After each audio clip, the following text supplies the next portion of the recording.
इतिहास। उत्तर में हिमालय से लेकर दक्षिण में समुद्र तक फैला यह उपमहाद्वीप भारतवर्ष के नाम से जाना जाता है। जैसे महाकाव्य तथा पुराणों में भारतवर्ष अर्थात भरतों का देश तथा यहाँ के निवासियों को भारतीय अर्थात भरत की संतान कहा जाता था। यहाँ एक प्राचीन कबीले का नाम था। प्राचीन भारतीय अपने देश को जम्बूद्वीप अर्थात जम्बू जामुन वृक्षों का द्वीप कहते थे।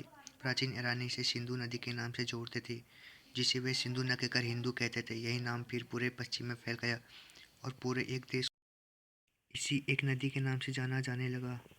यूनानी इसे इंदे और अरब इसे हिंद कहते थे। मध्यकाल में इस देश को हिंदुस्तान कहा जाने लगा। यह शब्द भी पारसी शब्द हिंदू से बना है। यूनानी भाषा में इंदे के आधार पर अंग्रेज इसे इंडिया कहने लगे। भारतीय इतिहास के अध्ययन की सुविधा के लिए 3 भागों में बांटा गया है: प्राचीन भारत, मध्यकालीन भारत एवं आधुनिक भारत। सबसे पहले इतिहास को 3 भागों में बांटने का श्रेय जर्मन इतिहासकार क्रिस्टोफ सेलियस 1638 से 1707 को है। भारत की जनसंख्या का निर्माण जिन प्रमुख नस्लों के लोगों के मिश्रण से हुआ है वे इस प्रकार हैं: proto australoid, paleo mediterranean, caucasoid, negroid और मंगोलाइड। प्राचीन भारत। भारतीय इतिहास के स्रोत। प्राचीन भारतीय इतिहास के विषय में जानकारी मुख्यतः 4 स्रोतों से प्राप्त होती है: धर्मग्रंथ ऋग्वेद, यजुर्वेद, सामवेद, अथर्ववेद, ब्राह्मण, आरण्यक तथा उपनिषद, वेदांग एवं सूत्र। दूसरा, ऐतिहासिक ग्रंथ पुराण, विष्णु पुराण, मत्स्य पुराण एवं वायु पुराण।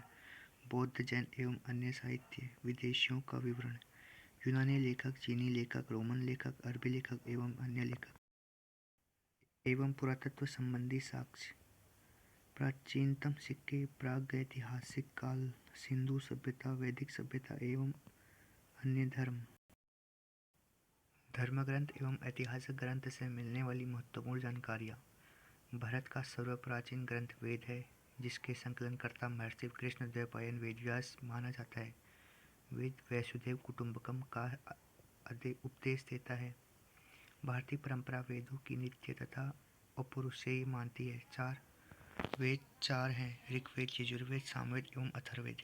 इन 4 वेदों को संहिता कहा जाता है। ऋग्वेद ऋचाओं से क्रमबद्ध ज्ञान के संग्रह को ऋग्वेद कहा जाता है। इसमें 10 मंडल, 1028 सूक्त, वाल्खील्य पाठ के 11 सूक्तों सहित एवं 10,462 ऋचा हैं। इस वेद के ऋचाओं के पढ़ने वाले ऋषि को होत्र कहते हैं। इस वेद से आर्य के राजनीतिक, प्राणी, इतिहास एवं ईश्वर की महिमा की जानकारी मिलती है।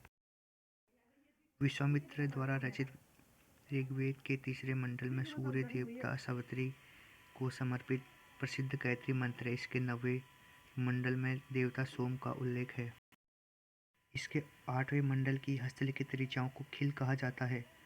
चातुर्वर्ण समाज की कल्पना का आदि स्रोत ऋग्वेद के 10वें मंडल में वर्णित पुरुष सूक्त है, जिसके अनुसार 4 वर्ण ब्राह्मण, क्षत्रिय, वैश्य तथा शूद्र आदि पुरुष ब्रह्मा के क्रमशः मुख, भुजाओं, जंघाओं और चरणों से उत्पन्न हुए।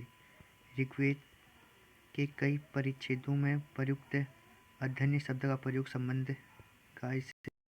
वामनावतार के 3 पगों का आख्यान का प्राचीनतम स्रोत ऋग्वेद है। ऋग्वेद में इंद्र के लिए 250 तथा अग्नि के लिए 200 ऋचाओं की रचना की गई। यजुर्वेद सरस्वर पाठ के लिए मंत्रों तथा बलि के सम्मत अनुपालन के लिए नियमों का संकलन यजुर्वेद कहलाता है। इसके पाठनकर्ता को अथर्वयु कहते हैं। यजुर्वेद में यज्ञों के नियमों का एवं विधि विधानों का संकलन मिलता है। इसमें बलिदान विधि का भी वर्णन है। यह एक ऐसा वेद है जो गद्य तथा पद्य दोनों में है।